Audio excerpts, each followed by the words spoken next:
Family travel is a whole other ballgame. The strategy, the gear, planning, and number of times you may have to answer, are we there yet? Make it an entirely different sport than solo or adult-only trips.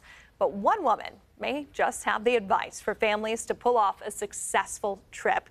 We have Jessica Paul, founder of KidFriendlyStays.com, here with a breakdown. Thanks for being on with us. Hi, thank you.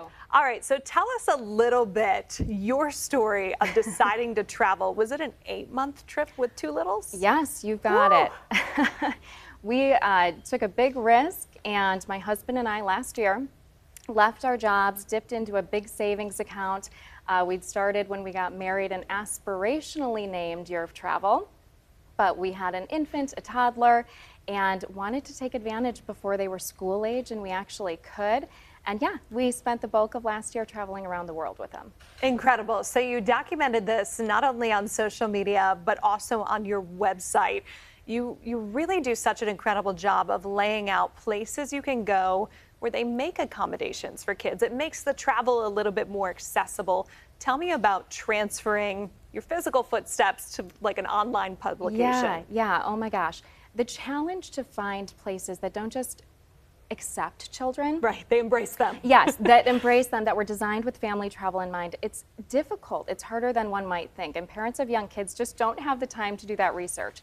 So the goal was to really create a resource for them that makes it easy and inspiring to find places that welcome and were designed for family travel in mind. And that's what I did. It was a challenge I faced when we were planning our trip, and hopefully it can be a really positive resource for others. What tips do you have to make travel easier? And I know one of them because I saw them and I said, yep, that's something I put into practice. The multi-generational travel where you bring grandma, you bring grandpa. 1000%. And that's one of the biggest trends in family travel right now. You bring them along, not only can they lend extra hands, but it might mean that you get dinner out with your spouse after the kids go to sleep. And sometimes you even get to split the bill and share the tab, right? That's lovely. Yeah, other than that, I would say always pack lots of snacks, get in the car during nap time or bedtime to make the most of it. If you're taking a flight, look for direct flights only if you can. And then also build itineraries that factor in a lot of relaxation and rest time, especially for the little ones. Okay, we know you're pretty credible on this subject because you traveled for 8 months straight and just in one trip. What states or countries have you found embrace kiddos the most, or it was just the easiest to travel with your two littles? Oh my gosh, that's such a good question. In Bali, you would sit down to eat and the staff at the restaurants would scoop your baby up and walk around with them. What? I mean, that is the cultural difference there that took some getting used to.